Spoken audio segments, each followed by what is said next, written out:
આપણી એજ્યુકેશન સિસ્ટમમાંથી મોટા બિઝનેસમેન, મોટા લીડર, નેતા એવું કેમ નહીં નીકળી રહ્યા? મમ્મી પપ્પા પહેલેથી જ એવું કહે છે કે બેટા ભણી ગણીને સારી નોકરી કરજે. હવે એના મગજમાં જ્યારે નાનો હોય ત્યારથી જ એવું પીરસવામાં આવી દે કે ભણી ગણીને નોકરી કરજે, પછી કઈથી નેતા અને બિઝનેસમેન નીકળે.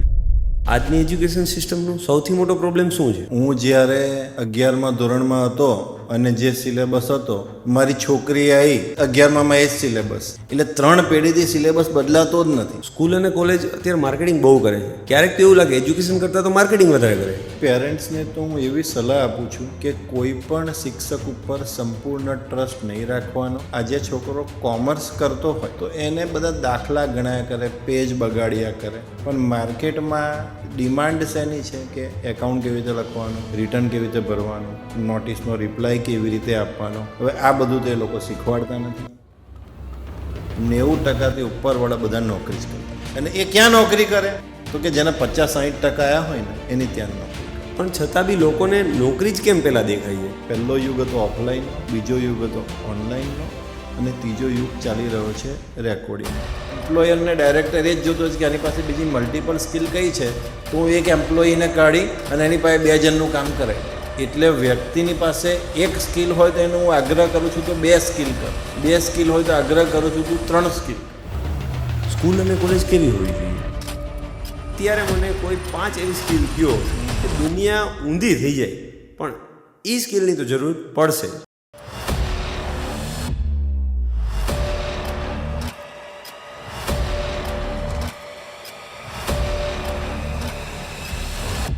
ઇન્ડિયામાં સૌથી મોટું અનએમ્પ્લોયમેન્ટનું કારણ શું છે? ઇન્ડિયામાં સૌથી મોટું અનએમ્પ્લોયમેન્ટનું કારણ એ છે કે એજ્યુકેશન સિસ્ટમ છે, અને એજ્યુકેશન સિસ્ટમ એવી છે કે નબળી છે. નબળી એટલે હું તમને એક એક્ઝામ્પલ આપું કે કોઈ પણ વિદ્યાર્થી હોય, સાયન્સ હોય, કોમર્સ હોય, આર્ટ્સ હોય, બરાબર છે, એમાં ભણે છે, નંબર્સ લાવે છે, સારા ટકા લાવે છે, પણ જ્યારે આગળ વધીને જ્યારે એને નોકરીની જરૂરિયાત ઊભી થાય છે અને નોકરીમાં જે પ્રશ્ન પૂછવામાં આવે છે અને ઇન્ટરવ્યૂમાં જે રીતનું કામ હોય છે અને ભણતર, એ બે બહુ જ અલગ થઈ જાય છે, અને એના કારણે અનએમ્પ્લોયમેન્ટનું પ્રમાણ વધતું જાય છે. સ્ટુડન્ટ એટલું બધું ભણ્યા પછી એને નોકરી કેમ નથી મળી રહી? સ્ટુડન્ટને ખબર હોતી નથી ફ્યુચર શું છે, પણ જેમ જેમ એને ખબર પડતી જાય છે કે ભાઈ મારે આ કરવાનું છે, ત્યારે એને મોડું થઈ જાય છે, અને એના કારણે એને પાછું નોકરી નથી મળતી. આજની એજ્યુકેશન સિસ્ટમનો સૌથી મોટો પ્રોબ્લેમ શું છે? આજની એજ્યુકેશન સિસ્ટમનો સૌથી મોટો પ્રોબ્લેમ એ છે કે એ લોકોને જે થિયોરિટિકલ નોલેજ ભણાવવામાં આવે છે અને જે પ્રેક્ટિકલ નોલેજની જરૂર છે, એ થિયોરિટિકલ નોલેજની અંદર બી તમે જોવા જાઓ તો દરેક જણ પોતપોતાની રીતે પોતપોતાના રિસોર્સિસ અપડેટ કરે છે, પણ ઇન્ડસ્ટ્રી સ્ટાન્ડર્ડ પ્રમાણે અપડેટ કરતા નથી, અને એના કારણે અનએમ્પ્લોયમેન્ટ રહેતી હોય છે. આપણી એજ્યુકેશન સિસ્ટમમાંથી મોટા બિઝનેસમેન, મોટા લીડર, નેતા એવું કેમ નહીં નીકળી રહ્યા? એનું કારણ એ છે કે તમે જુઓ ને તો મમ્મી પપ્પા પહેલેથી જ એવું કહે છે કે બેટા ભણી ગણીને સારી નોકરી કરજે. હવે એના મગજમાં જ્યારે નાનો હોય ત્યારથી જ એવું પીરસવામાં આવી દે કે ભણી ગણીને નોકરી કરજે, પછી કઈથી નેતા અને બિઝનેસમેન નીકળે. જે વખતે એને જે સમજાવવાનું હોય, એને જે એની અંદર નાખવાનું હોય, તે વખતે મમ્મી પપ્પાને ખબર જ નહીં હોતી. એમને એટલું જ ખબર છે કે ભાઈ હવે ભણી ગણીને નોકરી કરજે, તો ભાઈ છોકરો બિચારો નોકરી જ કરે ને, પછી ના નેતા બને, ના બિઝનેસમેન મળે, ના ઇન્ડસ્ટ્રી એક્સપર્ટ બને. આજની સિચ્યુએશનમાં જોબ માર્કેટમાં કેટલી સિચ્યુએશન ટાઈટ છે? જોબ માર્કેટની આપણે વાત કરીએ તો પહેલું તો જોબ માર્કેટની અંદર લોકો પહેલું તો સ્કિલ જુએ છે, અને કોર્પોરેટમાં પણ અત્યારે મારા પોતાના પ્રત્યક્ષ અનુભવ છે કે લાગવગથી પણ લોકો લઈ લે છે. એટલે અત્યારે ભણતરને લોકોએ સાઈડ ઉપર મૂકી દીધું છે, અને જે સ્કિલ હોય એને લોકો ઉઠાવે છે, અથવા તો પોતાના રિલેટિવ્સને લોકો ઉઠાવે છે.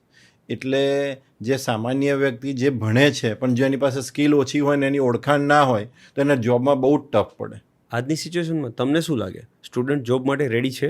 આજની સિચ્યુએશનમાં સ્ટુડન્ટ જોબ માટે રેડી છે. સ્ટુડન્ટનો વાય ક્લિયર હોવો જોઈએ કે એને કઈ જગ્યાએ જોબ કરવાની છે. સ્ટુડન્ટને એવું ખબર જ નહીં હોતી, એના પેરેન્ટ્સ એને એવું ઠસાઈ દે છે. દાખલા તરીકે હું તમને એક એક્ઝામ્પલ આપું કે ભાઈ એના પપ્પા ડૉક્ટર હોય તો એને એવું જોઈએ કે બેટા ડૉક્ટર બનજે, પણ હવે છોકરાને બીજું કંઈ બનવું હોય તો પણ એને ભણી ગણીને ડૉક્ટર જ બનાવે.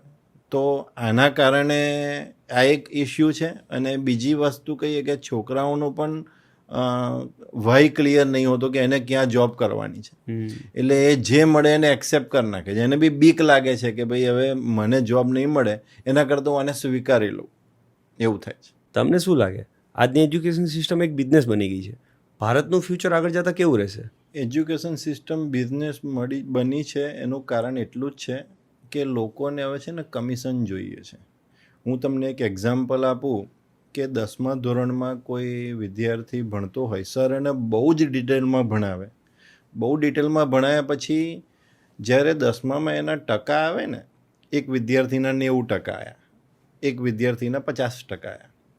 હવે 90%વાળાના વિદ્યાર્થીને સર પૂછવા જાય, એના પપ્પાને એના સરને પૂછવા જાય કે ભાઈ શું કરાવવાનું બાળકને, તો પેલા સર જે એને ભણાવતા હતા ને 10મા ધોરણવાળા, એ સરે કોઈ સાયન્સના ટીચર સાથે કમિશનનું સેટિંગ કરી નાખ્યું કે તું એક કામ કર, 10માના તારા છોકરા છે ને મારે ત્યાં મોકલ, એક છોકરા દીઠ તને 25,000 કમિશન મળશે. હવે તમે વિચાર કરો કે છોકરાના 90% આવે તોય પેલાને 25,000 જ દેખાય, છોકરાના 50% આવે તોય પેલાને 25,000 જ દેખાય. એટલે એને તો શું છે કે જે પૂછવા આવે ને 50% આવે ને તો કે આટલા ઓછા ટકામાં સાયન્સ કેમ લેવાય, તો કે ના, એ તો તે વખત બીમાર હતો એટલે, એના ફોઈ બીમાર થઈ ગયેલા એટલે. પણ તમે સાયન્સ લો. હવે તમે આ જુઓ કે છોકરાને ખરેખર પ્રોપર કેરિયરનું ગાઈડન્સ થવું જોઈએ, એની જગ્યાએ કમિશનની લાલચમાં એ છોકરાને સાયન્સમાં જવું પડે છે.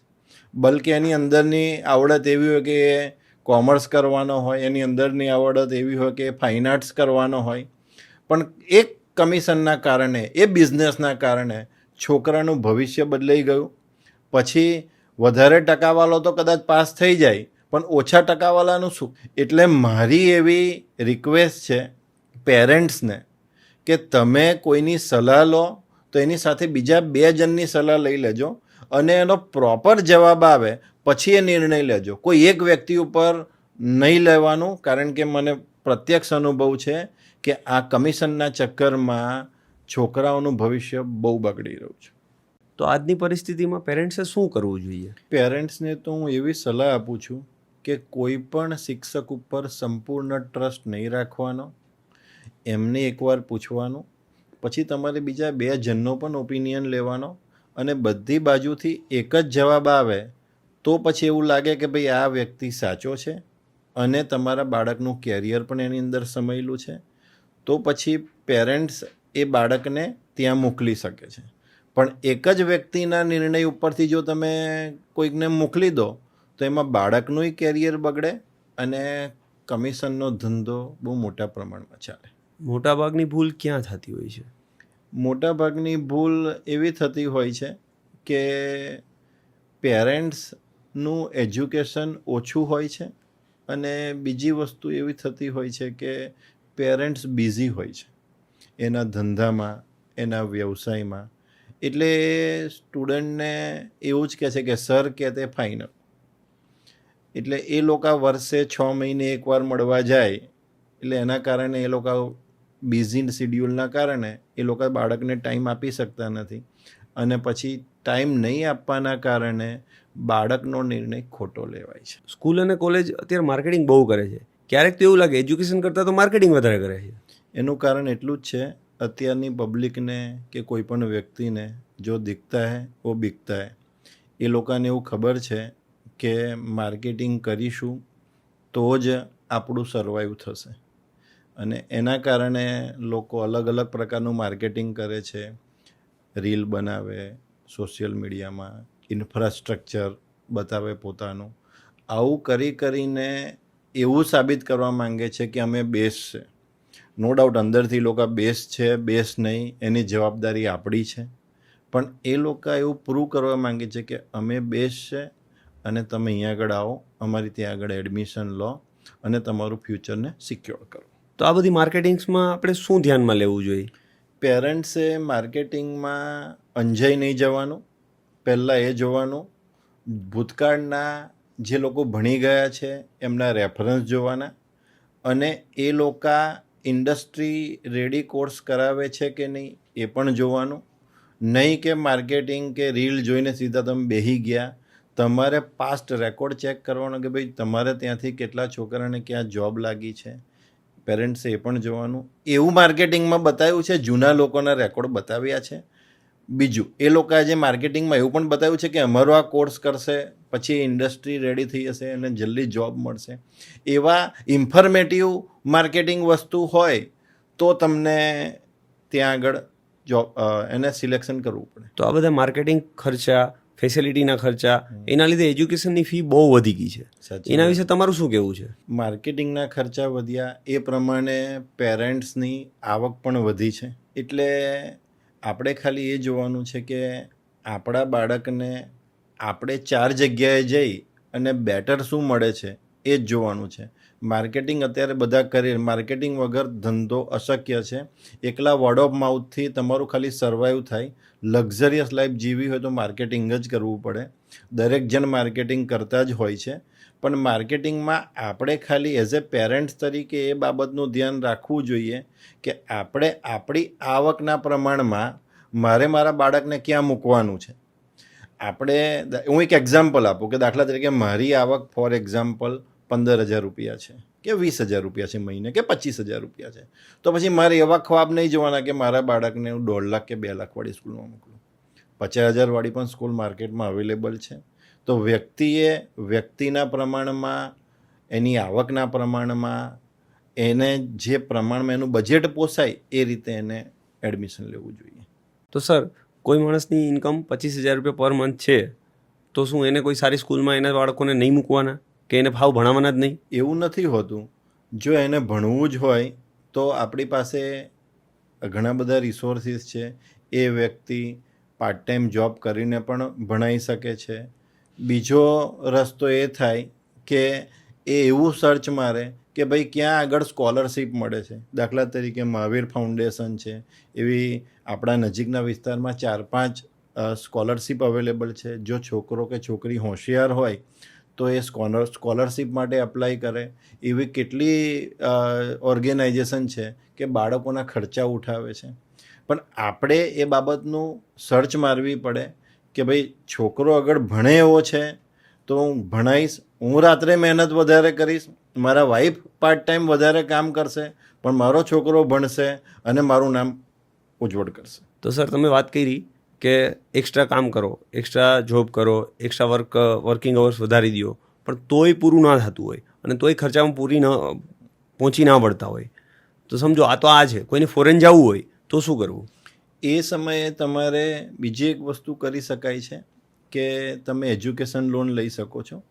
એજ્યુકેશન લોન એવું હોય છે કે તમે એજ્યુકેશન લોન લો એટલે અત્યારે તમારે ખાલી વ્યાજ જ ભરવાનું હોય અને છોકરાનું ભણતર પતે પછી એનો EMI ચાલુ થાય. તો તમે અગર ઇન્કમ ટેક્સના રિટર્ન ફાઇલ કરતા હોય તો બાળકને આસાનીથી એજ્યુકેશન લોન મળી જાય છે અને એનું સપનું પૂરું કરી શકતો હોય. જેવા સમયે એને પછી એક્સ્ટ્રા કામ કરવાની જરૂર હોતી નથી. ઇન્ટરેસ્ટ બહુ જ નોમિનલ હોય છે અને નોમિનલ ઇન્ટરેસ્ટમાં બાળક ઇન્ડિયામાં નહીં, કેનેડામાં કોઈ પણ જગ્યાએ આસાનીથી ભણી શકતો હોય છે. એજ્યુકેશન લોન કઈ સ્ટડી ઉપર મળી શકે? એજ્યુકેશન લોન ઇન્ડિયામાં અને બહાર બંને જગ્યાએ મળતી હોય છે. ઇન્ડિયામાં એની લિમિટ ઓછી છે રકમ, અને બહાર એની રકમની લિમિટ વધારે છે. અને સ્ટડી કઈ બહાર પછી કોલેજ કે ક્યારે?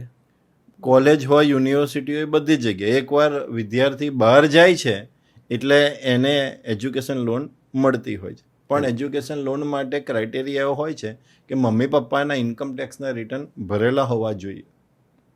અને સ્ટુડન્ટના શું ક્રાઇટેરિયા હોય કે સ્ટુડન્ટ કયા બેઝ ઉપર જાય છે? ડિપ્લોમા બેઝ ઉપર જાય છે, ડિગ્રી બેઝ ઉપર જાય છે, અને ત્યાં જે કોલેજ છે કે યુનિવર્સિટી છે એ રેકગ્નાઇઝ છે.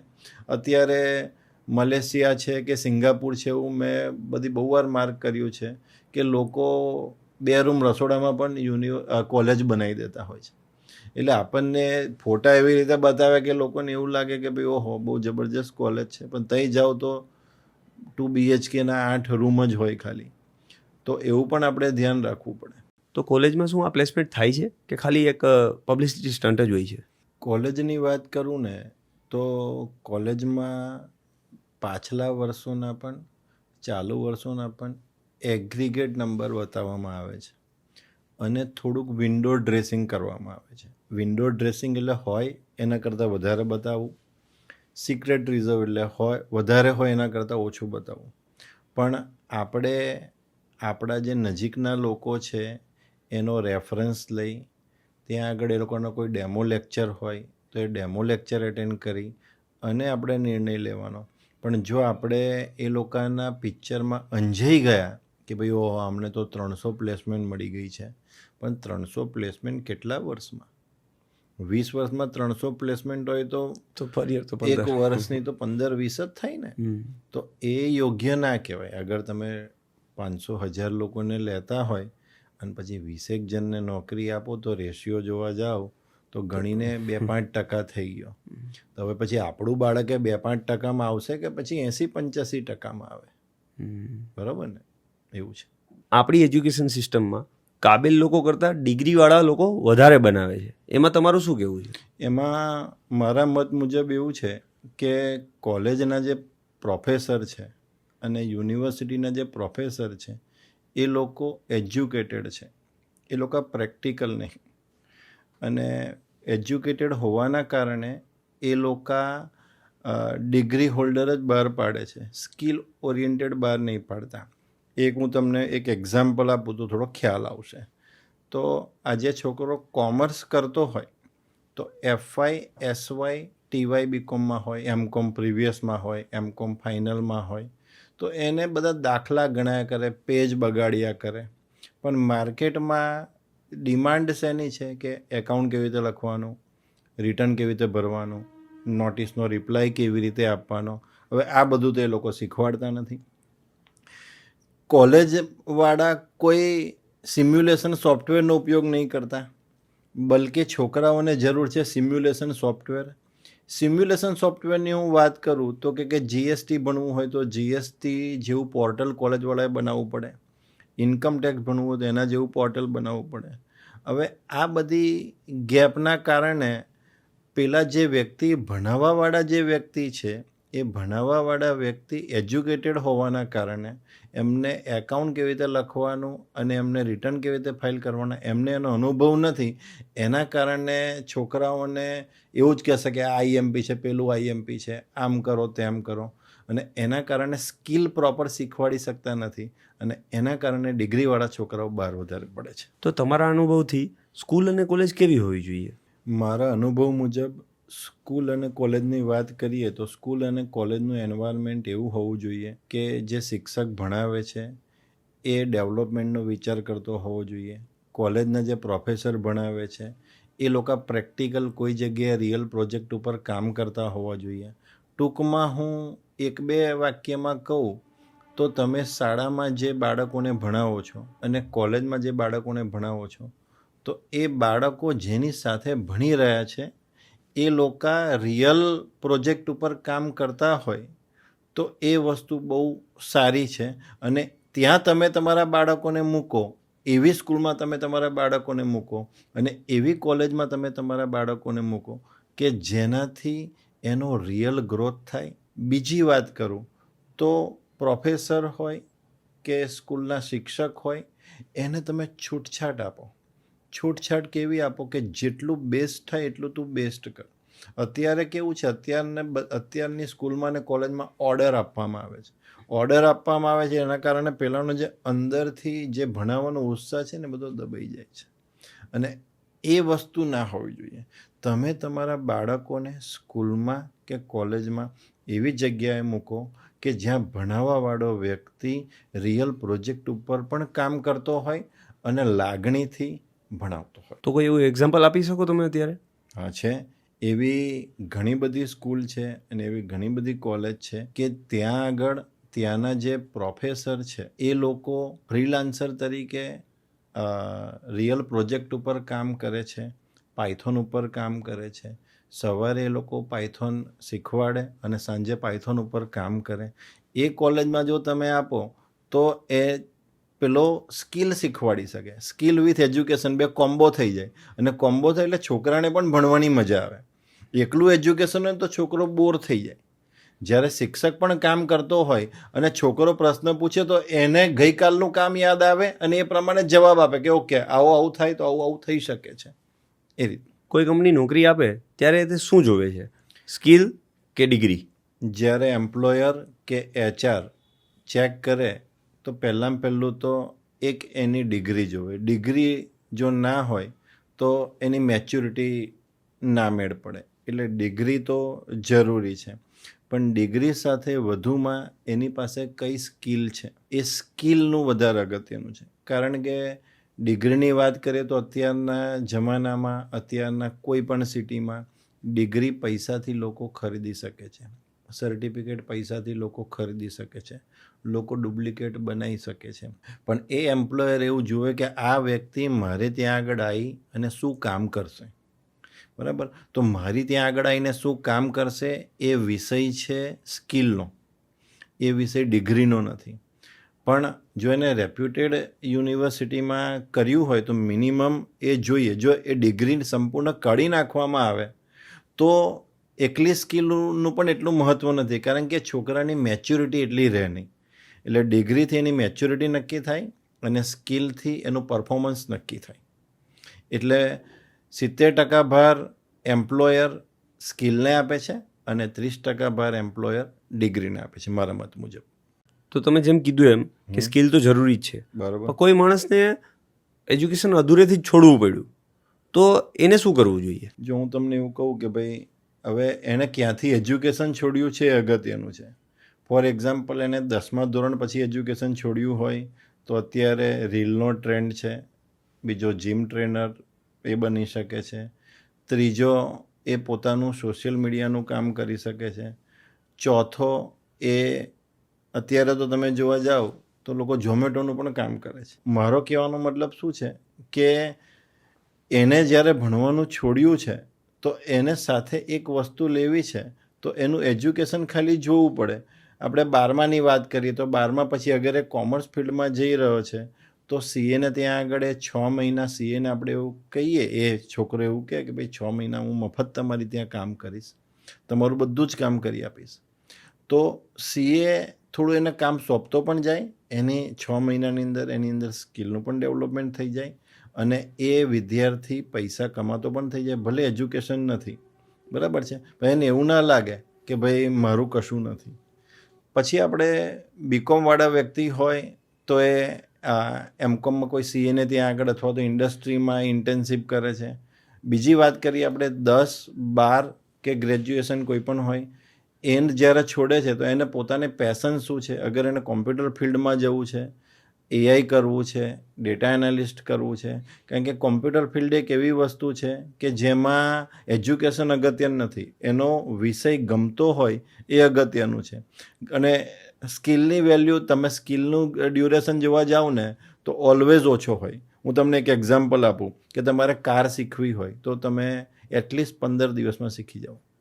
તમારે સ્વિમિંગ શીખવું હોય 15 દિવસમાં શીખી જાઓ. તમારે ઇલેક્ટ્રિશિયન બનવું હોય તો ઇલેક્ટ્રિશિયન સાથે તમે મહિનો ફરો ને તો ઇલેક્ટ્રિશિયન બની જાઓ. પણ જો એ ઇલેક્ટ્રિશિયનને થિયરીમાં તમારે કન્વર્ટ કરવું હોય તો એ તમારે આઈટીઆઈમાં કોર્સ કરાવવો પડે 2 વર્ષનું ઇલેક્ટ્રિશિયનનું. તો સ્કિલની એટલી બધી વેલ્યુ છે, એનો ડ્યુરેશન બી ઓછો છે, ઓછા સમયમાં થઈ પણ શકે છે, પણ એજ્યુકેશન નહીં હોવાના કારણે તમને પછી રેમ્યુનરેશન મહેનતાણું ઓછું મળે છે. એટલે સાથે સાથે મારો કહેવાનો મતલબ એવો નથી કે તમે સ્કિલ પર જ ભાર આપો. મારો કહેવાનો મતલબ એ છે કે સ્કિલમાં અને એજ્યુકેશન બેને તમે ઇક્વિલિબ્રિયમ કરીને તમે આગળ જાઓ તો તમે જે પગારનું ધોરણ એક્સપેક્ટ કર્યું છે, તમે જે મહિને એક્સપેક્ટ કર્યા છે 20,000, 50,000, 1 લાખ, 2 લાખ, તમારું જે એક્સપેક્ટેશન છે એ એક્સપેક્ટેશન પ્રમાણે સ્કિલ અને એજ્યુકેશનના કોમ્બોથી તમે સારામાં સારા પૈસા કમાઈ શકો. તો તમને શું લાગે છે, સિલેબસ ઇન્ડસ્ટ્રી મુજબ અપડેટેડ થાય છે? સહેજે નહીં થતો. હું જ્યારે 11મા ધોરણમાં હતો અને જે સિલેબસ હતો, મારી છોકરી આવી 11મામાં એ જ સિલેબસ. હવે 20 વર્ષમાં આટલી બધી ક્રાંતિ થઈ ગઈ હોય અને મારી છોકરીને હું જ જે દાખલા ભણ્યું એ જ દાખલા ભણાવવાના હોય, એવું કેટલી હદે યોગ્ય કહેવાય? તો મને એવું લાગે છે કે મારા પપ્પા પણ જો કદાચ ભણતા હશે ને એમને બી આ સિલેબસ હશે. એટલે 3 પેઢીથી સિલેબસ બદલાતો જ નથી, નાના મોટા ચેન્જીસ થયા કરે છે. અને માર્કેટની અંદર ટેકનોલોજી એટલી બધી વધી ગઈ છે, સિલેબસ એનો એ રહે છે, ટેકનોલોજી એટલી બધી વધી ગઈ છે, એટલે વ્યક્તિ દાખલા તરીકે 1980માં જે ભણતો હોય એ બરાબર છે. હવે 2000માં બી 1980નું જ ભણવાનું, 2020માં બી 1980નું ભણવાનું, ખાલી તારીખ બદલી કાઢે કે દાખલામાં તારીખ બદલી કાઢે એટલે નવું સિલેબસ થઈ ગયું હોતું નહીં. સિલેબસ જૂનો જ છે, એને એ લોકો અપડેટ કરતા નથી, અને અપડેટ કરે છે તો એટલો નવીનતા એટલે કે એકદમ ઓછી માત્રામાં અપડેટ કરે છે કે આપણને એવું લાગે જ નહીં કે સિલેબસ અપડેટ થયો. હું તમને એક એક્ઝામ્પલ આપું, જોહો કંપનીના જે માલિક છે એમનું એક એક્ઝામ્પલ આપું તો એમને એમના ઇન્ટરવ્યૂમાં એવું કીધેલું કે હું મારા ત્યાં આગળ સ્કિલ ઓરિએન્ટેડ વ્યક્તિને પહેલું પ્રાધાન્ય આપીશ, કારણ કે ડિગ્રી ઓરિએન્ટેડ વ્યક્તિ ક્યારેક ખોટું બોલતા હોય છે અથવા ક્યારેક બીજા પૈસા આપીને પણ ડિગ્રી લઈ લેતા હોય છે, જ્યારે સ્કિલ એ છુપી રહેતી નથી, પૈસાથી લેવાતી નથી, એનું અંદરનું હુનર છે એ હુનર બહાર આવે તો જ એ વસ્તુ કામ લાગતી હોય છે. તો સર તમે કીધું એમ કે સિલેબસ બહુ જૂનો છે. સાચી વાત. તો બાળકો અત્યારે બહુ ગોખે છે. સાચી વાત. તો તમે આગળ ભારતનું ફ્યુચર શું જોવો છો અને આ સિલેબસ કેવો હોવો જોઈએ તમારા મતથી? મારી દ્રષ્ટિએ સિલેબસ એવો બનાવો કે વિદ્યાર્થીને ઇન્ટરેસ્ટ પડે. હવે પ્રશ્ન એ થાય કે સિલેબસ કેવો બનાવવાનો, તો હું તમને એક એક્ઝામ્પલ આપું કે મેં એવી વાત કરી કે 11મા ધોરણમાં હું જે ભણ્યો જ મારી છોકરી ભણે છે, તો ખરેખર શું હોવું જોઈએ? તો મારી દ્રષ્ટિએ શું હોવું જોઈએ તો કે 11મા ધોરણમાં CA એમના ત્યાં આગળ આવે, અઠવાડિયામાં એક લેક્ચર લે, પ્રેક્ટિકલ એક્સપોઝર આપે, એ લોકોને એક સબ્જેક્ટ પ્રેક્ટિકલ કોમ્પ્યુટરનો એકાઉન્ટ લખવાનો હોવો જોઈએ, એક સબ્જેક્ટ રિટર્ન ફાઇલ કરવાનો હોવો જોઈએ. તો એક થિયરી સબ્જેક્ટ ઓછો કરે અને એક પ્રેક્ટિકલ સબ્જેક્ટ વધારે, અને એનું મૂલ્યાંકન MCQથી નહીં, એનું મૂલ્યાંકન કેસ સ્ટડીથી રાખે. જો આવું કરવામાં આવે તો વિદ્યાર્થીને એવું લાગે કે હું નાનપણથી જ નોકરી કરી રહ્યો છું અને એને ગોખવાની જરૂર ના પડે, અને ગોખવાની જરૂર ના પડે એટલે એને પછી કોર્સ પૂરો થયા પછી જ્યારે નોકરીમાં પણ એને કોઈ પ્રોબ્લેમ ના થાય. તો સિલેબસ ઇન્ડસ્ટ્રી રેડી બનાવવો પડે. ઇન્ડસ્ટ્રી રેડી માટે 9મા 10મા ધોરણ પછી એ લોકોને જે પ્રેક્ટિકલ આવવાનું છે, એન્જિનિયરિંગમાં છે, સાયન્સમાં છે, કોમર્સમાં છે, એન્જિનિયરિંગનું જે પ્રેક્ટિકલ આવવાનું છે એ પ્રેક્ટિકલનો એક સબ્જેક્ટ રાખો અને થિયરીનો એક સબ્જેક્ટ ઓછો કરો અથવા એનું વેટેજ ઓછું કરો. એવું કોમર્સમાં કરો, એવું સાયન્સમાં કરો, તો વ્યક્તિને અત્યારથી જ એવું લાગે કે હું ઇન્ડસ્ટ્રીમાં કામ કરી રહ્યો છું. હું તમને એક એક્ઝામ્પલ આપું.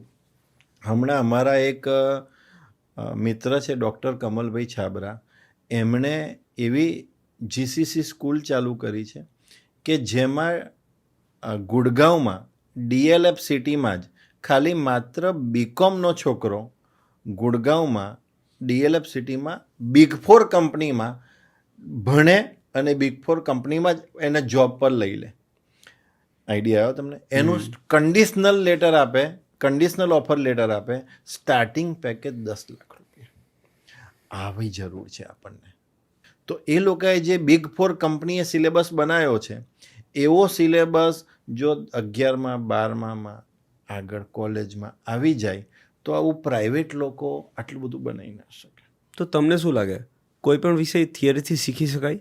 મારી દ્રષ્ટિએ થિયરીથી કોઈ પણ વિષય શીખી ના શકાય. એના ઉપર પ્રેક્ટિકલ તમે ઇમ્પ્લિમેન્ટેશન કરો તો જ એ શીખી શકાય.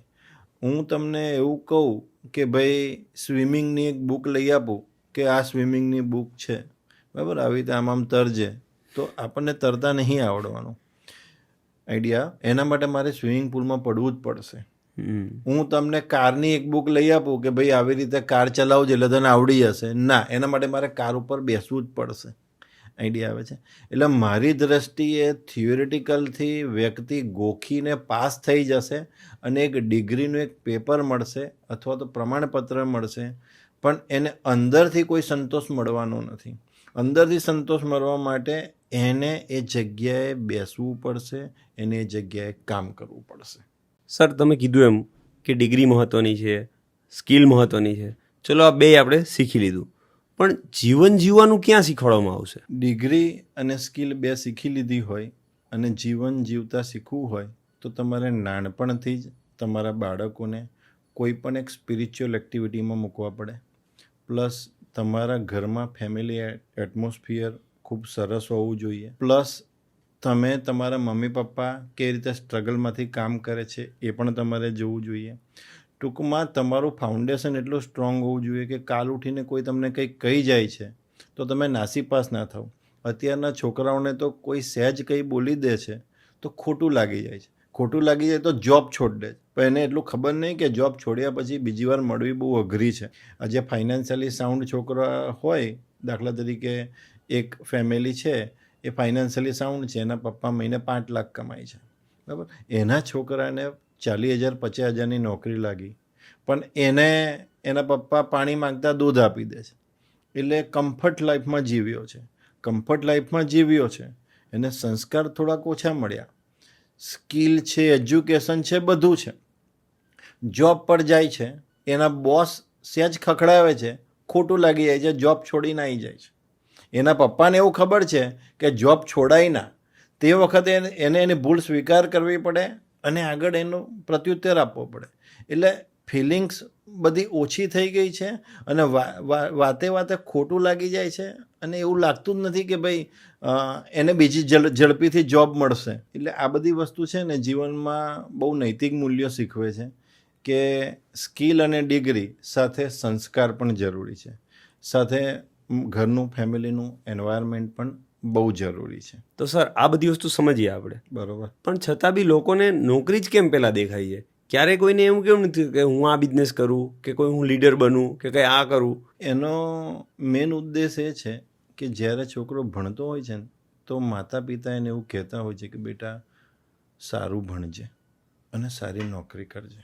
હવે જ્યારે બાળક સારું ભણે છે ને, તમે માર્ક કરજો, મેં તો માર્ક કર્યું છે, બાળક જ્યારે સારું ભણે એટલે 90% ઉપર આવે ને, માર્ક કરવું તો કરી દેજો, 90% ઉપરવાળા બધા નોકરી જ કરતા હશે. કારણ કે એ લોકો છે ને, એ લોકો રિસ્ક લેવા માંગતા જ નથી.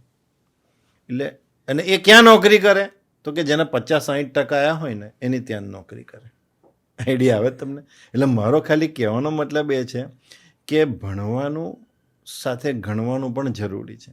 એકલું ભણીને 90% આવ્યા, પણ એ 90% આવ્યા પછી તમારો જે સહાધ્યાયી છે 50% વાળાની ત્યાં તમે નોકરી કરવા જાઓ તો એ કેટલી અંશે સારું. એનું ટર્નઓવર 50 કરોડ અને તમને 2 લાખ પગાર આપે, એમાં તમે ખુશ થાઓ કે તમે 50 કરોડ કમાવાના છે.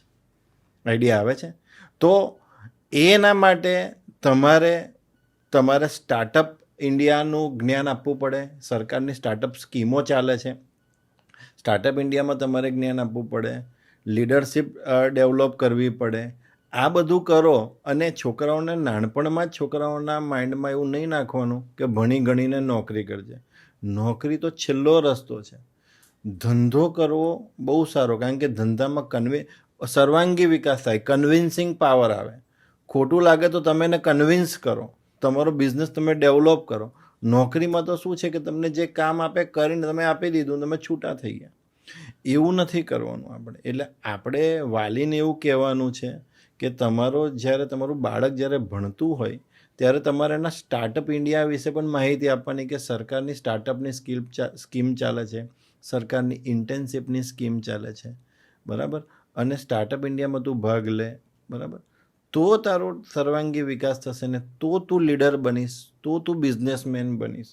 અને માતા પિતાએ પણ થોડીક જવાબદારી એને સોંપવી પડે. અત્યારે તો શું થાય છે કે ભણતો હોય છે ને તો એને સોશિયલમાં નહીં લઈ જવાનો, અહીં નહીં લઈ જવાનો, ત્યાં નહીં લઈ જવાનો. એટલે વ્યક્તિ પહેલેથી જ મમ્મી પપ્પાથી કનેક્ટિવિટી એની છૂટી પડી જાય. તો સર તમે કીધું એ બધું બરાબર, બરાબર. પણ એમાં કેટલા બધા પરિબળો એવા છે કે બધાય ધંધો થોડી ના કરી શકશે, તો એ કેમ કરે? જો એમાં એવું છે કે હું એવું કીધું એનો મતલબ એવું નથી કે બધાએ ધંધો જ કરવાનો, અને હું એવું કીધું એનો મતલબ એવું નથી કે બધાએ નોકરી કરવાની.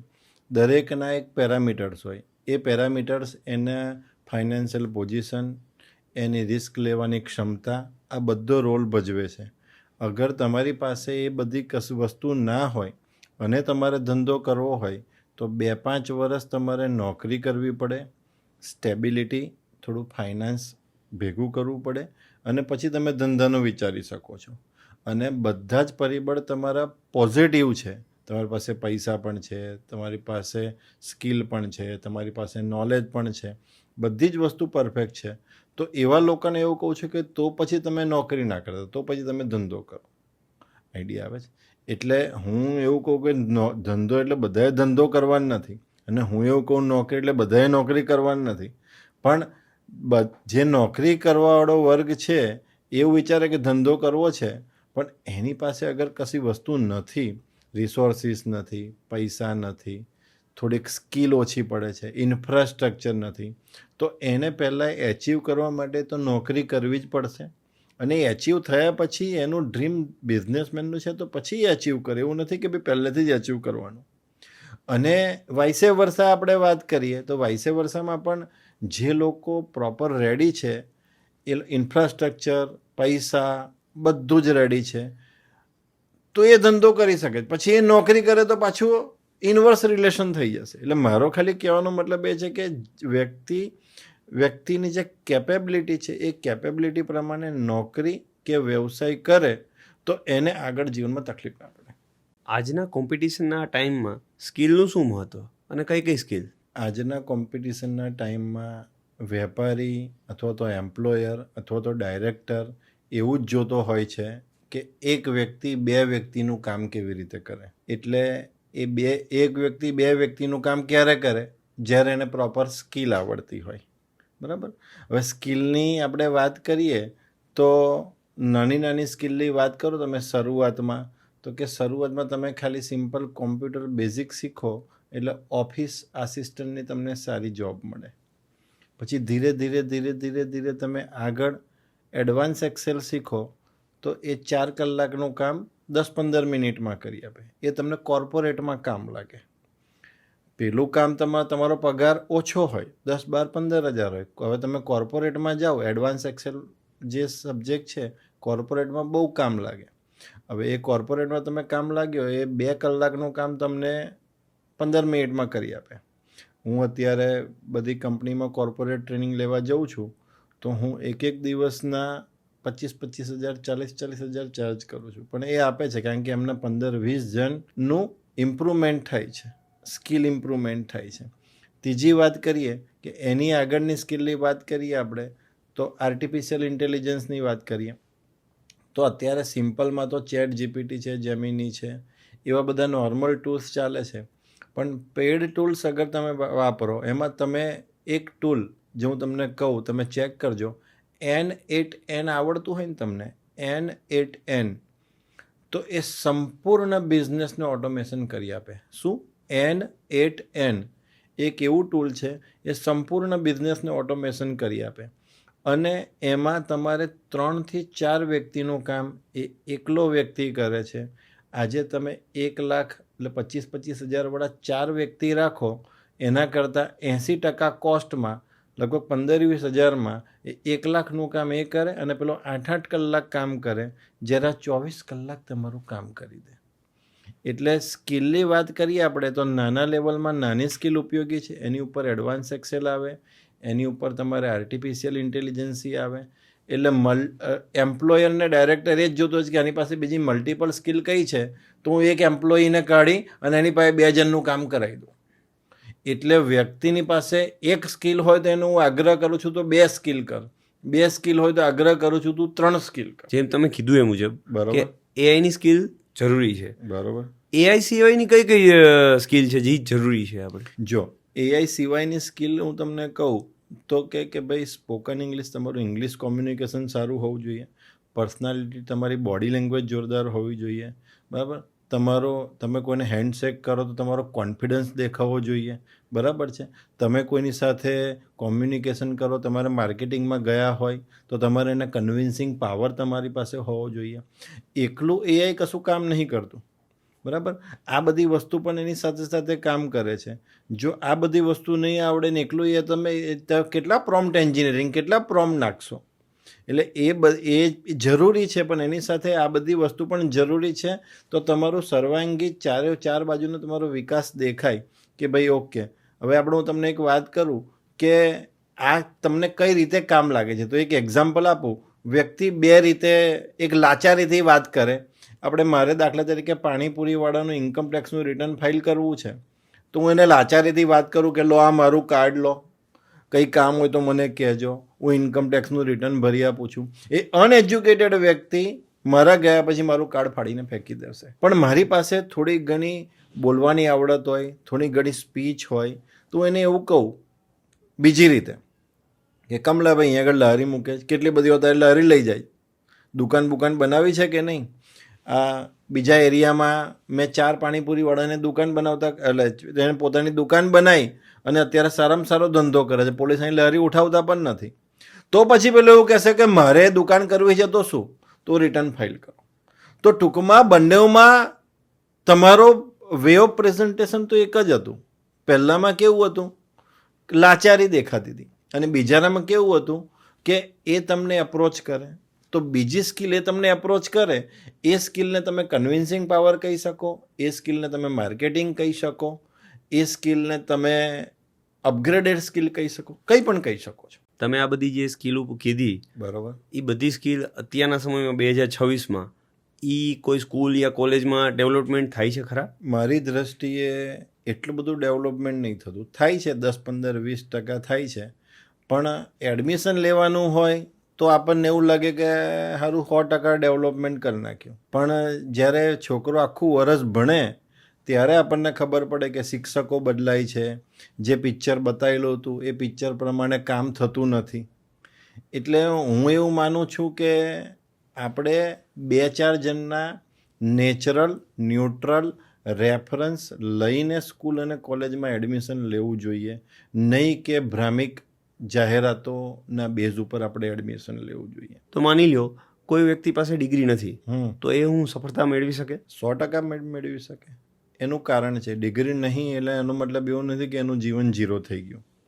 એવું બની શકે કે એક એક્ઝામ્પલ હું તમને આપું તો તમને હું થોડું વધારે સારી રીતે સમજાવી શકીશ કે ભાઈ 12મા ધોરણમાં એક છોકરો ડિગ્રીમાં પ્રવેશ કર્યો, FISYTY, અને બીજા છોકરાને પૈસાનો પ્રોબ્લેમ હતો એટલે એને ભણવાનું છોડી દીધું. એણે CAની ત્યાં આગળ શીખવાનું ચાલુ કર્યું, ભણવાનું સંપૂર્ણ છોડી દીધું છે. એટલે CAની ત્યાં આગળ કામ કરે છે ઇન્ટેન્સિવ. એને એવું કીધું કે 6 મહિના મને તમે શીખવાડજો, પગાર ના આપતા. બરાબર. પેલા છોકરાનું FISYTY પતી ગયું. પતી ગયા પછી એનો રેન્ક આવ્યો યુનિવર્સિટી ફર્સ્ટ 90%. એને ફોટા બોટા મૂકી દીધા, ખુશ થઈ ગયો. પણ એ છોકરાને તમે એવું કે રિટર્ન ભરી આપતો ભરી શકવાનો છે? નહીં. એ છોકરાને કોઈ નોટિસનો રિપ્લાય આપી શકવાનો છે? નહીં. એ છોકરાને તમે કહો કે ભાઈ અહીંયા આગળ જઈ અને રિટર્ન ફાઇલ કરી શકવાનો છે? નહીં. જ્યારે પેલો છોકરો જે છે કે જેને ભણતરમાં તકલીફ હતી, 6 મહિના એને કામ કર્યું, પણ 6 મહિના પછી તો એને બધું આવડી ગયું ને. 6 મહિના પછી 2.5 વર્ષ એને કામ કર્યું, જ્યાં સુધી પેલા 3 વર્ષ ભણ્યો ત્યાં સુધી 6 મહિના પહેલાં અને 2.5 વર્ષ પહેલાં. હવે 3 વર્ષ પછી પેલો પણ બહાર નીકળ્યો અને પેલો પણ બહાર નીકળ્યો, તો પેલો જે બહાર નીકળ્યો છે ને એની અંદર કોન્ફિડન્સનું પ્રમાણ વધારે હશે. જ્યારે પેલો જે બહાર નીકળ્યો છે એ ખાલી ખુશ હશે કે મારા 90% આવ્યા, સ્ટેટસ પર મૂકશે, DP પર મૂકશે. પણ એને જ્યારે કોઈ ઇન્ડિવિજ્યુઅલ પ્રશ્ન પૂછવામાં આવશે કે ભાઈ હું રિટર્ન ફાઇલ કરી આલ, તો એ તો કોલેજમાં કશું શીખ્યો જ નથી.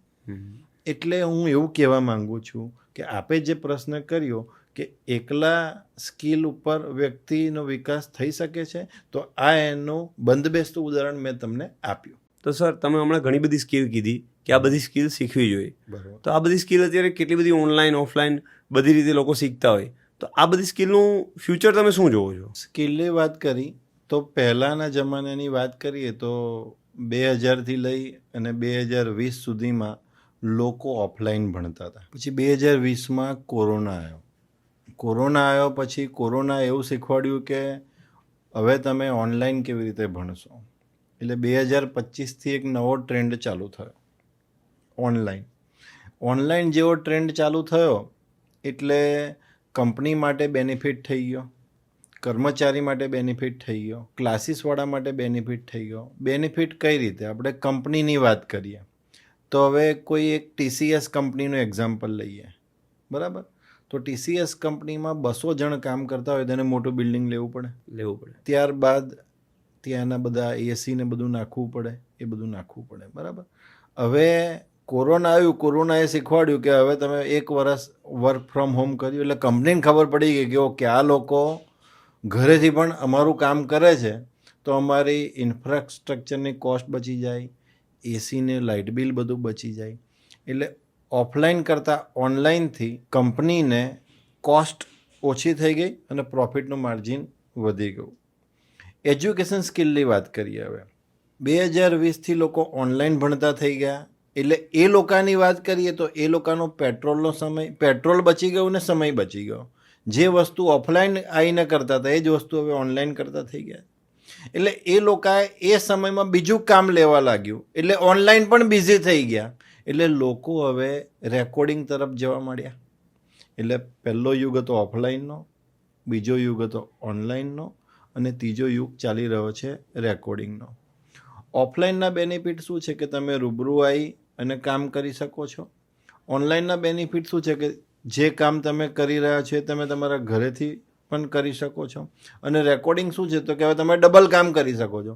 જે કામ ઘરેથી કરી શકવાના જે ટાઈમે તમે બીજું કામ કરશો અને પેલું જે ભણાવી દીધું છે એ તમે રાતે રેકોર્ડિંગ સાંભળશો. એટલે વ્યક્તિ અત્યારે મલ્ટિપલ કામ કરી રહ્યું છે અને મલ્ટિપલ કામ કરી રહ્યું છે એનો ઉદ્દેશ એ જ છે કે કેમ કરીને ઓછા સમયમાં હું પ્રોડક્ટિવિટી વધારું. એટલે હવેનો જમાનો ઓફલાઈનનો ધીરે ધીરે બંધ થઈ જશે. હવે 2 જ વસ્તુ ચાલશે, ઓનલાઈન અને રેકોર્ડિંગ ચાલશે. અને ભવિષ્યમાં ઓનલાઈન પણ બંધ થઈ જશે, વ્યક્તિ રેકોર્ડિંગ કરીને મૂકી દેશે, તમે તમારા સમયે જોઈ લેશો. એટલે સ્કિલની વાત કરીએ તો 3 એક સ્કિલ જ છે, ઓફલાઈન, ઓનલાઈન અને રેકોર્ડિંગ. પણ સમયને અનુકૂળ લોકો પોતાની જરૂરિયાતો એડજસ્ટ કરવા માટે ઓફલાઈન પહેલાં પસંદ કરતા હતા, હવે લોકો ઓનલાઈન પસંદ કરે છે અને હવે લોકો રેકોર્ડિંગ પસંદ કરે છે કે એ ટાઈમમાં એ બીજું પણ કામ કરી શકે. તો સર તમને શું લાગે આજની જે આ માર્ક બેઝ સિસ્ટમ છે એ ફ્યુચરમાં રહેશે? મને એવું લાગે છે કે માર્ક બેઝ સિસ્ટમ ફ્યુચરમાં 100% નહીં રહે. કારણ કે આ માર્ક તો શું છે કે એક ટ્રેડિશનલ પદ્ધતિ છે કે જે 1950-1980થી ચાલતી આવી છે અને એને અને ઇન્ડસ્ટ્રી સ્ટાન્ડર્ડને 100% મનમેળ બેસતો નથી. એટલે મારી દ્રષ્ટિએ તો હવે દરેક બાળકનું મૂલ્યાંકન થવું જોઈએ, પ્રેક્ટિકલ એસાઇનમેન્ટ આપવા જોઈએ, પ્રેક્ટિકલ પ્રોજેક્ટ આપવા જોઈએ અને માર્ક બેઝ સિસ્ટમને સંપૂર્ણ કાઢી નાખવી જોઈએ અને ઇવેલ્યુએશન અને એના પરફોર્મન્સના આધારે એનું ગ્રેડિંગ નક્કી કરી એની માર્કશીટ રજૂ કરો. તો શું છે કે એને શરૂઆતથી જ એવું લાગે કે હું એક એવા કલ્ચરમાં વર્કિંગ કરી રહ્યો છું કે ભવિષ્યમાં મારે આ જ કરવાનું છે. એટલે આપે જે કીધું કે માર્ક બેઝ સિસ્ટમ એ હવેના જમાનામાં લગભગ નહીં રહે અને અમુક લોકોએ તો ચાલુ કરી દીધેલું છે. તો સર આના ઉપર કોઈ એક્ઝામ્પલ આપી શકો? 100% આપી શકું. આપણે અત્યારે ડેવલપિંગ કન્ટ્રીમાં છે, પણ જે ડેવલપ કન્ટ્રી છે, અમેરિકા છે, કેનેડા છે, જાપાન છે, તો આ બધી કન્ટ્રીની અંદર તો દફતર લઈ જ નહીં જતા લોકો. તમે જુઓ આપણું એકલાનું જ અહીંયા આગળ ઇન્ડિયામાં જ એવું છે, કલ્ચર એવું છે કે દફતર લઈને જવાનું. બીજે કોઈ જગ્યાએ એવું કશું છે જ નહીં. પહેલેથી જ એ લોકો પ્રેક્ટિકલ એપ્રોચથી જ કામ કરે છે અને પહેલેથી એ લોકો 16 વર્ષના છોકરાઓને છોડી જ દે છે અને છોકરાઓ તૈયાર થઈ જાય. એટલે આપણી ત્યાં આગળ જ ખાલી એવું છે કે દફતર લઈને જાઓ, ભણો ને દફતર લઈને પાછા આવો, 10-10, 15-15 કિલો ખભો બી દુખી જાય. ત્યાં આગળ તમારે કશું લઈ નહીં જવાનું, બધું ત્યાં આગળ જ હોય છે અને સ્કિલ બેઝ જ શીખવાડવામાં આવે છે. તો આપણે એ લોકોનું જોવું પડે અને એ રીતે અહીંયા આગળ ઇમ્પ્લિમેન્ટ કરવું પડે, એકલી વાતો ના ચાલે. તો સર કોઈપણ સ્ટુડન્ટનું ભવિષ્ય એના ડિગ્રી અને એના રિઝલ્ટ ઉપર આધાર રાખે છે? અત્યારે તો એવું જ ચાલી રહ્યું છે, કારણ કે વર્ષોથી આ પ્રથા ચાલી રહી છે. પણ જો તમે બારીકાઈથી જોવા જાઓ તો એક વિદ્યાર્થી જે છે એ બિચારો આખું વર્ષ મહેનત કરે છે અને 80% લાવે છે. બીજો એક વિદ્યાર્થી એવો છે કે જે 2 દિવસ પહેલાં મહેનત કરે છે અને 70% લાવે છે. અને બીજો એક વિદ્યાર્થી એવો છે કે જે 1 દિવસ પહેલાં મહેનત કરે છે અને 50% લાવે છે. હવે મને એ થાય છે કે 1 દિવસવાળો, 2 દિવસવાળો કે 1 વર્ષવાળો એ દેશનું ભવિષ્ય નક્કી કરશે. તો તમારા પ્રશ્ન ઉપરથી મને એવું લાગી રહ્યું છે કે આ જે મૂલ્યાંકનની પદ્ધતિ છે અથવા પરીક્ષાની જે પદ્ધતિ છે એમાં ફેરફાર જરૂરી છે. આ રીતની પદ્ધતિ હોય તો આખા વર્ષ વાંચવાવાળા વ્યક્તિને કેટલો બધો લોસ જાય. લોકો છેલ્લા 1 દિવસ વાંચી અને આગળ નીકળી જાય. તો તમારા મતથી શું આ આખી પદ્ધતિ ખોટી છે? મને તો એવું લાગે છે ખોટી છે અને એમાં સુધારા વધારા કરવાની જરૂર છે અને કેન્સલ થઈ જાય અને બીજી કોઈ પદ્ધતિ મૂલ્યાંકનની રીતે આવે તો એ વધારે સારું છે. અત્યારે 2026માં સરકારી એજ્યુકેશન સિસ્ટમની સૌથી મોટી નબળાઈ કઈ? સરકારી એજ્યુકેશન સિસ્ટમની નબળાઈ વિશે વાત કરું તો એ લોકો થોડા આઉટડેટેડ છે, પ્લસ ઇન્ફ્રાસ્ટ્રક્ચરથી પાછળ છે. ઇવન સરકારી કર્મચારીઓ જ એમના બાળકોને સરકારી સ્કૂલમાં મૂકતા નહીં. સરકારી કર્મચારીઓ જ એમના બાળકોને પ્રાઇવેટ સ્કૂલમાં મૂકે છે. તમે કોઈ પણ સરકારી કર્મચારીનું ઉદાહરણ લઈ લો, એ વ્યક્તિનો બાળક પ્રાઇવેટ સ્કૂલમાં ભણતું હશે. હવે તમે વિચાર કરો, લોકો શું જુએ? તો કે ભાઈ આપણા જે ચૂંટાયેલા ધારાસભ્ય છે એ લોકો જ બધાને ત્યાં મૂકે છે, તો આ જગ્યા કોના માટે છે? હવે તમે બીજી વાત કરો તો હું તમને બીજું એક એક્ઝામ્પલ આપું કે તમારા કે મારા ઘરમાં કોઈ બીમાર પડતું હોય છે તો આપણે પહેલાં વિચાર કરીએ કે ભાઈ સરકારી દવાખાને લઈ જઈએ, પછી વિચાર આવે કે કેસ બગડી જશે તો સરકારમાં ભણવાની પદ્ધતિમાં પણ એવો વિચાર આવે છે કે સારું નહીં ભણાવે અને બીમારીની પદ્ધતિમાં પણ એવો આવે કે ભાઈ કેસ બગડી જાય. તો સરકારે પહેલાં એ 2 વસ્તુનું ધ્યાન રાખવું જોઈએ કે ભણવાની પદ્ધતિમાં લોકોને વિશ્વાસ બેસવો જોઈએ અને સરકારી દવાખાનામાં પણ લોકોને વિશ્વાસ બેસવો જોઈએ. ત્યારે પ્રાઇવેટ વસ્તુ બધું બંધ થશે. આજના સમયમાં બાળકના ભવિષ્ય માટે પેરેન્ટ્સે શું ધ્યાનમાં રાખવું જોઈએ? પહેલું તો પેરેન્ટ્સે એ જોવું જોઈએ કે બાળક કઈ ઉંમરમાં છે. તો પહેલું બાળક જ્યારે 10મા ધોરણમાં હોય ત્યારે એને 3 ડાયવર્સિફિકેશન પડતા હોય છે: સાયન્સ, કોમર્સ, આર્ટ્સ અને બીજું એક એન્જિનિયરિંગ. કુલ 4 ડાયવર્સિફિકેશન પડતા હોય છે. પેરેન્ટ્સનો એવો ઉદ્દેશ હોય કે મારું બાળક આ બને અને બાળકનો એવો ઉદ્દેશ હોય કે મારે આ બનવું છે. એ બેમાં કોન્ફ્લિક્ટ થતા હોય છે. તો એના માટેના 3 રસ્તા છે. પહેલો રસ્તો છે કેરિયર કાઉન્સેલિંગની બુક બજારમાં અવેલેબલ છે. એ તમે લાવી અને વાંચી અને તમે કામ કરી શકો છો. બીજો રસ્તો છે કે એક સોફ્ટવેર આવે છે, તમે તમારો થંબ મૂકો અને તમારા ફિંગરપ્રિન્ટ્સના આધારે એ તમારું લેફ્ટ બ્રેન સારું ચાલે છે કે રાઈટ બ્રેન સારું ચાલે છે એના બેઝ ઉપર તમારું લાઈન નક્કી કરવામાં આવે છે. અને ત્રીજો ઓપ્શન છે એક એપ્ટિટ્યૂડ ટેસ્ટ લેવામાં આવે છે અને એપ્ટિટ્યૂડ ટેસ્ટમાં અલગ અલગ પ્રશ્નો પૂછવામાં આવે છે અને અલગ અલગ પ્રશ્નોમાં એમાં જેના વધારે સારા માર્ક, જેમાં વધારે એને સારું લખ્યું એ એના ઇન્ટરેસ્ટનો વિષય છે. એને મનોચિકિત્સક એ બેઝ ઉપર એની લાઈન નક્કી કરે છે. એટલે પેરેન્ટ્સે એ 3 વસ્તુનું ધ્યાન રાખવું જોઈએ. 3 વસ્તુમાંથી જે વસ્તુ બેટર રહે એ વસ્તુમાં જઈ અને બાળકને પોતાના ભવિષ્ય માટે નિર્ણય લેવાનો આગ્રહ રાખવો. તો સર, કોઈ વ્યક્તિને નથી બિઝનેસ કરવો કે નથી નોકરી કરવી, બરોબર, પોતાનું પેશન જ ફોલો કરવું હોય તો શું કરવું જોઈએ? જો પેશનની અંદર બધી બહુ વસ્તુ આવી શકે છે. સ્વિમિંગ પણ આવી શકે છે, NCC પણ આવી શકે છે, ક્રિકેટ પણ આવી શકે છે, ચેસ પણ આવી શકે છે, એક્ટિંગ પણ આવી શકે છે. બરાબર, બધી બહુ વસ્તુનું એક પેશન હોય છે. હવે એને એ લાઈનમાં આગળ જવું હોય તો એ આસાનીથી જઈ શકે છે. એક એક્ઝામ્પલ લઈએ કે ભાઈ આપણે NCCમાં જવું છે તો NCCના વર્ગ ચાલે છે. તમે NCCના વર્ગમાં તમે જોઈન કરી દો. તમે ભણવાનું ના પણ હોય તો પણ તમે NCCમાં મિલિટરીમાં પણ તમે જઈ શકો છો. બીજી વાત કરીએ આપણે કે તમારે ફોર એક્ઝામ્પલ એક્ટિંગ કરવી છે તો એક્ટિંગના પણ ક્લાસ ચાલે છે. એ કર્યા પછી જે એક્ટિંગના ટીચર હોય એ તમને આગળ પ્લેટફોર્મ પૂરું પાડે છે. નાના સ્ટેજ થ્રુ તમને નેશનલ લેવલે લઈ જાય છે. તમે ત્યાં જઈ શકો છો. કોઈને કબડ્ડીમાં આગળ જવું છે તો એ કબડ્ડીના અહીંયા કોચિંગ ક્લાસ ચાલે છે એમાં તમે આગળ જઈ શકો છો.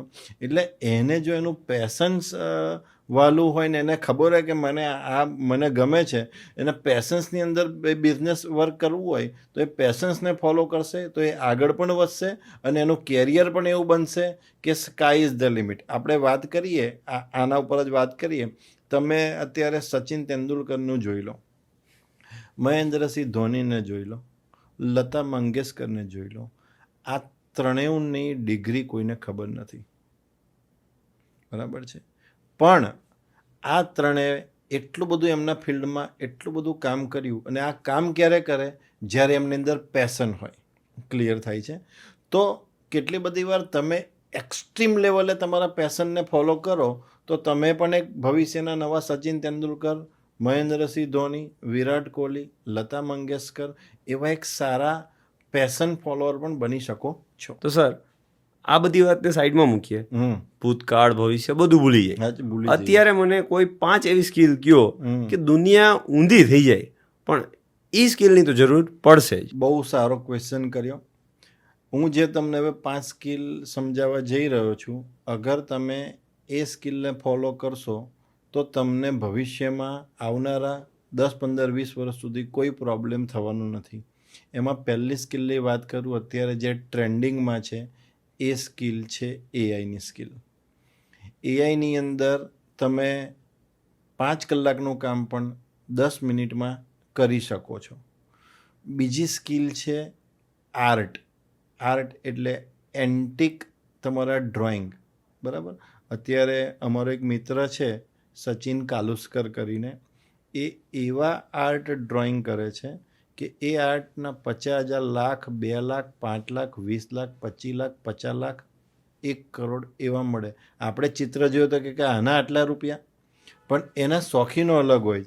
એટલે ત્યાં આગળ ડિમાન્ડ સપ્લાય, ત્યાં એની કોઈ કોમ્પિટિશન કરવા આવવાનું નથી, કારણ કે પેલો એટલું બેસ્ટ આપવાનો છે અને પેલાને એટલું બેસ્ટ જોઈએ છે. એ બે જ વસ્તુ છે. એટલે બંને બેસ્ટ એકબીજાને મળશે, ત્યાં પ્રાઇસ મેટર, ત્યાં ડિમાન્ડ સપ્લાય કામ કરતું નથી. ત્રીજી વાત કરીએ આપણે ડેટા એનાલિસની. ડેટા એનાલિસની અંદર અત્યારે 4 કોર્સ બહુ સારા છે: advance excel, power BI, SQL અને ચોથું પાયથોન.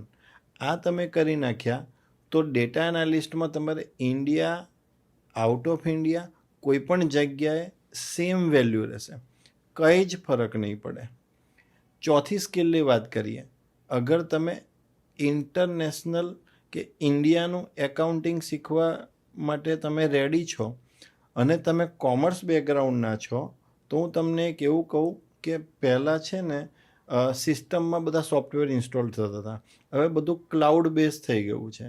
એટલે ક્લાઉડ બેઝ અને ઇઝી થઈ ગયું છે. અગર એ સ્કિલ લઈ લો છો, કારણ કે જેટલા પણ લોકો ધંધો કરે છે એ બધા એકાઉન્ટ લખાવવાના છે અને પેલી સિસ્ટમવાળા સોફ્ટવેર અત્યારે પણ કોસ્ટલી છે ને ભવિષ્યમાં પણ કોસ્ટલી રહેવાના છે.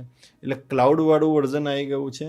એટલે એ ક્લાઉડવાળું સોફ્ટવેરનો તમે એવું નહીં કે એકલું આ એકાઉન્ટિંગ સોફ્ટવેર, ક્લાઉડવાળા કંઈ પણ વસ્તુ તમે કરો તો એમાં તમારે એક સારામાં સારી કેરિયર ઓપોર્ચ્યુનિટી છે. અને બીજું અત્યારનું ટ્રેન્ડિંગ છે જે ગ્રાફિક્સ વાત કરો કે રીલ બનાવવા માટે છે, એડોબ ફોટોશોપ છે, કોરલ ડ્રો છે, ઇલુસ્ટ્રેટર છે, એ પણ અત્યારે ખૂબ ટ્રેન્ડિંગમાં છે. અગર તમે આ 5 કરી દીધું તો તમને ભવિષ્યમાં કોઈ જ પ્રોબ્લેમ થાય નહીં. થેન્ક યુ સર, તમે આટલો બધો કિંમતી સમય અને આટલું બધું કિંમતી નોલેજ અમને આપ્યું. હવે લાસ્ટ 2 લાઈન કોઈ અમારા દર્શકો માટે તમે કહેવા માગશો? 100%. મારે દર્શકોને માત્ર એટલું જ કહેવાનું છે, તમે નોકરી કરતા હોય, ધંધો કરતા હોય, વ્યવસાય કરતા હોય, ખાલી તમે ટકી રહેજો, એટીટ્યૂડ તમારો પોઝિટિવ રાખજો. પરિસ્થિતિ સારી અને નરસી આયા જ કરવાની છે. તમારે દરેક સિચ્યુએશનમાં તમારે ખાલી એનો સામનો કરવાનો છે. આજે જેની પરિસ્થિતિ સારી છે એને ટકી રહેજો, કાલે ખરાબ પણ હોઈ શકે છે. આજે પરિસ્થિતિ ખરાબ છે, તમે ટકી રહેજો, કાલે સારી પણ હોઈ શકે છે. સમય સમયનું કામ કરે છે. આપણે ખાલી એટલું જ જોવાનું છે કે આપણે બેસ્ટ આપીશું અને આપણે ટકી રહીશું અને આપણો એટીટ્યૂડ પોઝિટિવ હશે તો કોઈ આપણો વાળ વાંકો કરી શકે નહીં.